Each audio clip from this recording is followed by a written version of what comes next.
Good morning students. आज हम बात करेंगे कॉम्ट के प्रत्यक्षवाद के सिद्धांत के बारे में। जैसा कि मैंने आपको पहले बताया था कि समाजशास्त्र के जनक के रूप में हम ऑगस्ट कॉम्ट को मानते हैं। कॉम्ट ने ही सबसे पहले समाजशास्त्र शब्द का प्रयोग किया था। उन्होंने ही कहा था कि समाज का अध्ययन करने के लिए एक विशिष्ट विज्ञान होना आवश्यक है। उस वक्त की जो भी सामाजिक, आर्थिक, राजनीतिक परिस्थितियाँ रही थी, उससे प्रेरित होकर बहुत सारे विद्वानों ने समाजशास्त्र के उद्गम को सपोर्ट किया था। परंतु बहुत सारे लोग ऐसे भी थे जो ये मानते थे कि समाज का अध्ययन करने के लिए ऑलरेडी इतने सारे विज्ञान मौजूद हैं, अतः समाजशास्त्र उन्हीं का रिपीटेशन भी हो सकता है। और दूसरी बात ये, क्योंकि समाजशास्त्र समाज में रहने वाले सदस्यों का अध्ययन करेगा जो कि स्वयं मनुष्य हैं, जीवित हैं, सजग हैं, समझदार हैं, तो उनका प्रॉपर तरीके से वैज्ञानिक अध्ययन संभव नहीं हो सकता। तो कॉम्ट के ऊपर एक बहुत बड़ी जिम्मेदारी थी कि वो समाजशास्त्र को एक सामाजिक विज्ञान के रूप में स्थापित कर सकें। यही वजह थी कि कॉम्ट ने समाजशास्त्र में प्रत्यक्षवाद को बहुत अधिक महत्व दिया। प्रत्यक्षवाद को अगर हम सिंपली सिर्फ नाम से समझने की कोशिश करें तो जिसे भी प्रत्यक्ष रूप से अवलोकित किया जा सकता है वो सब प्रत्यक्षवाद की श्रेणी में आते हैं। अर्थात जो चीज़ जैसी है उसे उसी प्रकार से समझना, उसी फॉर्म में समझना और उसी फॉर्म में उसके अर्थ को स्थापित करना ही प्रत्यक्षवाद है। जनरली उससे पहले जो समाजशास्त्र से पहले जो कुछ प्राकृतिक विज्ञान मौजूद थे, भौतिक शास्त्र, रसायन शास्त्र, जीव शास्त्र या और जो भी प्राकृतिक विज्ञान हैं, वो सब इस मान्यता पर आधारित थे कि सब चीज़ें, जो भी प्राकृतिक जगत की चीज़ें हैं, पदार्थ है, वो सब अपरिवर्तनीय नियमों पर आधारित है। यानी उनका व्यवहार जो है कुछ निश्चित नियमों से निर्देशित है जो कि अपरिवर्तनीय है। यदि पानी गर्म किया जाए तो भाप बनकर उड़ेगा ही। यदि सर्दी है, उसके बाद जो मौसम आएगा वो आना है। यानी प्रकृति के जो भी नियम हैं वो अपरिवर्तनीय हैं। उनमें बहुत ही सूक्ष्म गति से और बहुत लंबे समय में परिवर्तन होता है, परंतु वो सब एक ही दिशा में निर्देशित होते हैं। अगर निश्चित दशाएं रहें तो पदार्थ एक ही प्रकार से प्रतिक्रिया करेगा। अगर पानी को एक टेम्परेचर पर गर्म किया जाए तो वो एक ही तरीके से रिएक्ट करेगा। परंतु समाज जिसका अध्ययन, जिसमें हम समाज के सदस्यों का अध्ययन करते हैं, उनका व्यवहार ये आवश्यक नहीं है कि उन्हीं नियमों पर आधारित हो जिनके आधार पर प्राकृतिक जगत का व्यवहार निर्देशित होता है। परंतु कॉम्ट का ये मानना था कि समाजशास्त्र एक सकारात्मक विज्ञान है, अर्थात एक ऐसा विज्ञान है जो कि समाज से संबंधित जो भी पद्धतियों, समाज के अध्ययन से संबंधित जो भी पद्धतियां हैं, वैज्ञानिक अध्ययन विधि है, उसका प्रयोग करके प्रत्यक्ष रूप से किसी भी वस्तु का निरीक्षण परीक्षण करके सही निष्कर्ष तक पहुंच सकता है। यानी हम भी समाजशास्त्र में वैज्ञानिक अध्ययन कर सकते हैं। कुछ चीज़ों के बारे में ये माना गया कि सामाजिक जगत और प्राकृतिक जगत में व्यवहार जो है वो एक से नियमों द्वारा ही निर्देशित होते हैं। यानी अगर प्राकृतिक जगत के कुछ व्यवहार के नियम हैं तो सामाजिक जगत के भी व्यवहार के नियम निश्चित तौर पर हैं। उन्हें खोजना हो सकता है अभी शेष हो।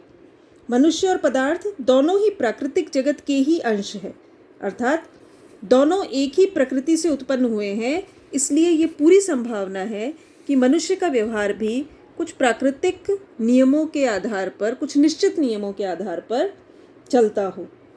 जिस प्रकार प्राकृतिक विज्ञानों में अवलोकित तथ्यों के आधार पर सिद्धांतों का निर्माण किया जाता है, उसी प्रकार से मानव व्यवहार के प्रत्यक्ष अवलोकन के आधार पर सिद्धांतों का निर्माण किया जा सकता है। कॉम्ट को हम प्रत्यक्षवाद के संस्थापक के रूप में भी जानते हैं। उन्होंने अपनी दोनों पुस्तकों, पॉजिटिव फिलॉसफी और पॉजिटिव पॉलिटी, इन दोनों में प्रत्यक्षवाद की अवधारणा का उल्लेख किया है। पहली पुस्तक में यानी पॉजिटिव फिलॉसफी में उन्होंने प्रत्यक्षवाद की सैद्धांतिक व्याख्या दी और दूसरी रचना में व्यावहारिक व्याख्या दी। कॉम्ट कहते हैं कि प्रत्यक्षवाद का अभिप्राय वैज्ञानिक है, अर्थात प्रत्यक्षवाद और विज्ञान एक ही हैं। प्रत्यक्षवाद का संबंध घटनाओं के निरीक्षण उनके विश्लेषण, परीक्षण, प्रयोग और वर्गीकरण आदि से है। कॉम्ट के प्रत्यक्षवाद का अर्थ वैज्ञानिक ज्ञान और पद्धति है। वैज्ञानिक पद्धति का आधार अनुभव हो सकता है, निरीक्षण हो सकता है, अवलोकन हो सकता है, परीक्षण और प्रयोग हो सकता है, और उसी के आधार पर जब हम वर्गीकरण करते हैं तो हम एक अच्छे वैज्ञानिक अध्ययन को प्राप्त कर सकते हैं। कॉम्ट का प्रत्यक्षवाद जो है वो किसी कल्पना का अंश नहीं है, बल्कि वैज्ञानिक अध्ययन विधि का सहारा लेकर प्राप्त किया गया तथ्यात्मक जानकारी जुटाया हुआ अध्ययन है। कॉम्ट के प्रत्यक्षवाद की अगर हम कुछ खास विशेषताओं या चरित्र की बात करें तो पहली बात जो कॉम्ट कहते हैं कि समाज में भी कुछ निश्चित नियम होते हैं। जिस प्रकार से प्राकृतिक जगत में निश्चित नियम है, उसी प्रकार से सामाजिक जगत भी कुछ निश्चित नियमों के आधार पर चलता है। उसको समझने के लिए हमें अध्ययन की एक वैज्ञानिक प्रणाली की आवश्यकता है। कॉम्ट ये भी कहते हैं कि उसे समझने के लिए, समाज के घटनाक्रम को समझने के लिए हमें तार्किक व्याख्या पर बल देना होगा। यानी हमारी जो भी व्याख्याएं हैं वो तर्क पर आधारित हो, तर्क संगत हो, तभी बौद्धिक उन्नति हो सकती है।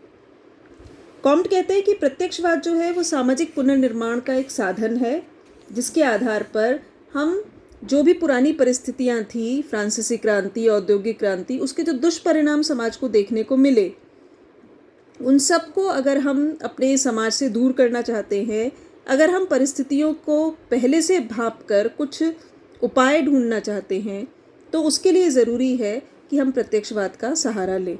यानी प्रत्यक्षवाद के आधार पर समाज को समझने का प्रयत्न करें। प्रत्यक्षवाद कॉम्ट के अनुसार ज्ञान से संबद्ध है, अज्ञात और अप्रत्यक्ष से संबंधित नहीं है। प्रत्यक्षवाद पूर्णतः ज्ञान से संबंधित है, क्योंकि वो अपने निरीक्षण के आधार पर घटनाओं का अध्ययन करता है और नए ज्ञान की प्राप्ति करता है। कॉम्ट जो है प्रत्यक्षवाद को एक मानवतावादी धर्म भी मानते हैं, क्योंकि वो कहते हैं कि वो पॉजिटिव फिलॉसफी और पॉजिटिव पॉलिटी जो किताबें हैं कॉम्ट की, उसमें पॉजिटिव फिलॉसफी में उनका जो पक्ष है वो थोड़ा साइंटिफिक अधिक था, लेकिन पॉजिटिव पॉलिटी में वो थोड़ा नैतिकता पर भी बल देते हैं। वो कहते हैं कि जितना कि बौद्धिक एवं नैतिक एकता, जितना कि हमारे समाज को समझने के लिए विज्ञान की आवश्यकता है, उतनी ही बौद्धिक एवं नैतिक एकता भी आवश्यक है समाज के संगठन और उन्नति के लिए। अर्थात कॉम्ट जो है वो धर्म एवं विज्ञान के समन्वय की भी बात करते हैं। उनका कहना है कि प्रत्यक्षवाद एक वैज्ञानिक सिद्धांत है, जिसका उद्देश्य संपूर्ण मानव समाज का भौतिक, बौद्धिक एवं नैतिक उत्थान तथा जन कल्याण है।